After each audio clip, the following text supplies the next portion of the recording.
In this lesson, I want to take you through the second half of Slim Gaillard's solo on A Weller Take 'em a Joe. This is what the lesson will cover.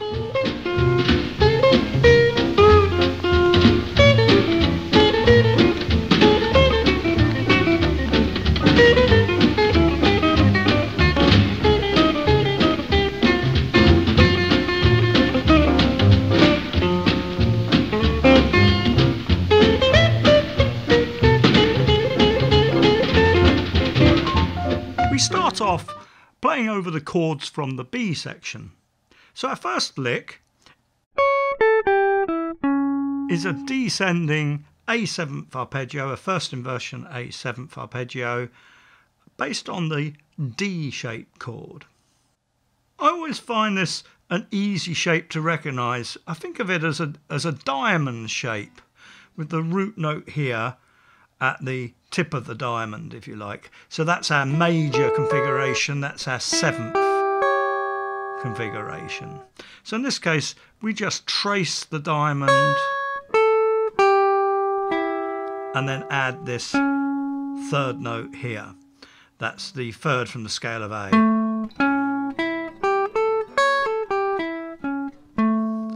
So it's an arpeggio starting on the third note, and that's why we refer to it as first inversion. Next we have a 2-note pickup from G sharp to A, that's frets 9 and 10 on the second string, before hitting the B flat at fret 11 and then tracing the D minor chord like that in anticipation of the next bar where the chord changes to D minor.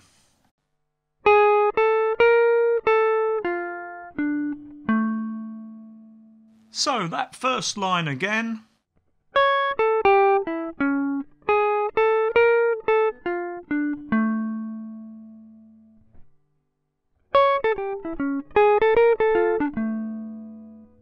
Then, as the underlying chord does change to D minor, Slim plays a really nice lick that combines the notes from 2 other D chords.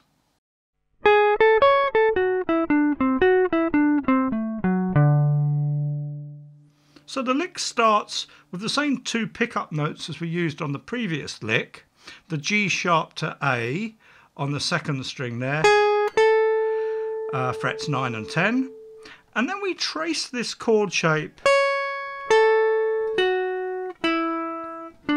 which is actually a D major 9th chord. Then we repeat the middle of this section, which is the notes F sharp down to E, so that's 11 and 9 on the third string, and then D and C, 12 and 10 on the fourth string. That's just a little mixolydian run,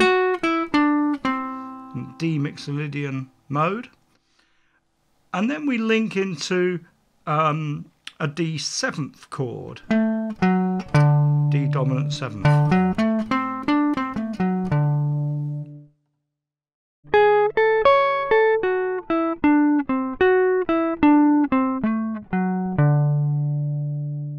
So here's what we've got so far, played at half speed.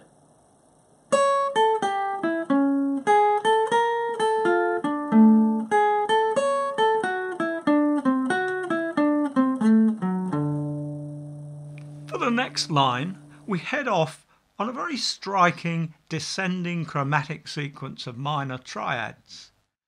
Now I'm hoping that no one emails in to ask me exactly how or why this works.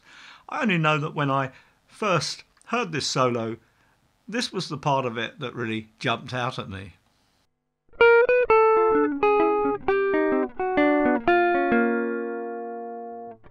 With a pair of pickup notes played at frets 11 and 12 on the second string, and then we simply make this shape a D minor triad. So fret 10, string 2 and 3. I was holding that down with one finger, and then add that note at fret 12 there on the D string. and we play that backwards, then simply take it down a fret, do it again, another fret, all the way until we come to B flat minor there.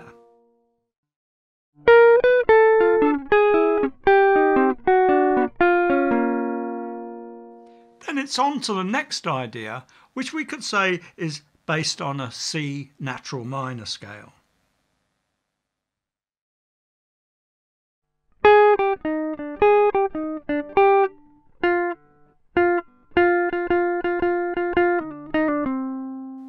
So our frame of reference is the C natural minor scale pattern, which we'd probably call the first position pattern, starting here at fret 8 on the bottom string.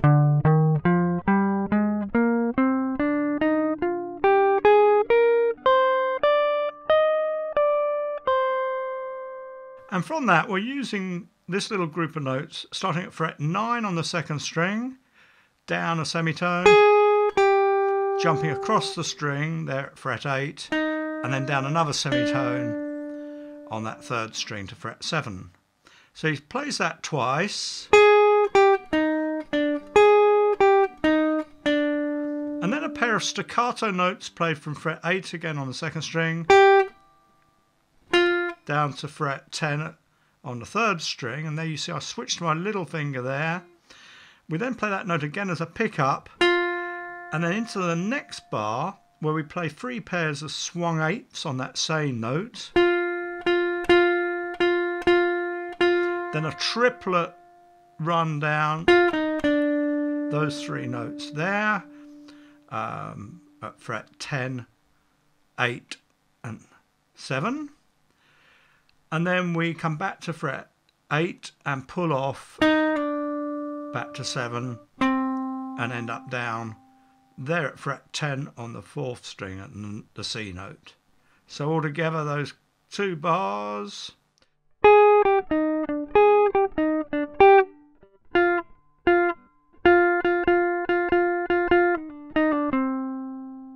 Now we head off abruptly down to the lower end of the fretboard, jumping from the D note at fret 7 on the 3rd string to the F at fret 3 on the D string, from where we can work the open F major chord.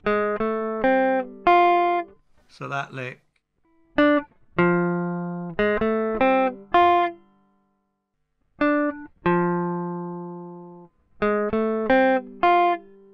So notice with that lick we're using the same trick as way back at the beginning of the solo, where we're taking the minor third and correcting it to the major third.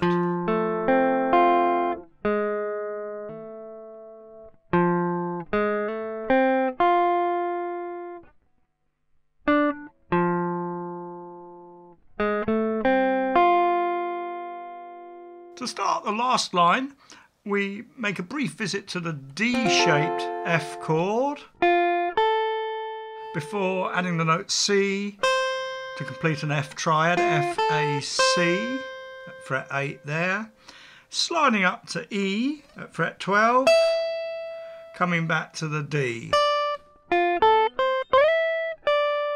So that's really implying an F major 7th, and then changing our mind and making it an F6 instead.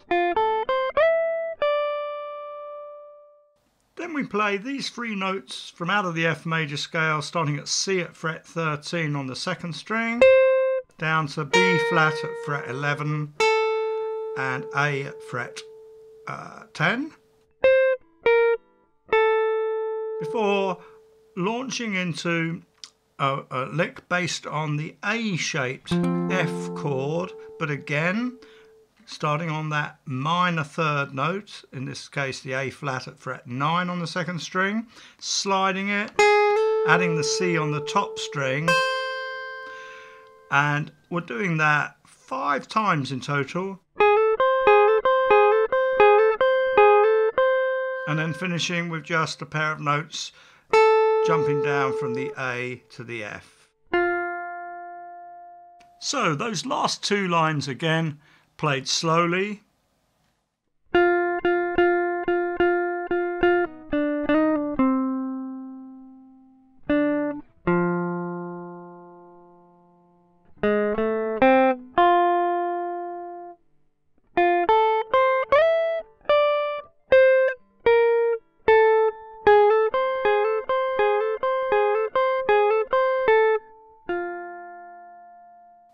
you're watching this on the Secret Guitar Teacher site, you'll find links near the video screen to the tab, as well as to 2 versions of a backing track to cover the whole of this solo, including the first 16 bars which we taught in the previous lesson to this one.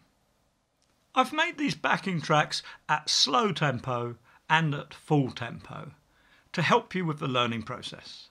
I think it's always better to get your timing right playing it slowly before attempting to bring it up to full speed.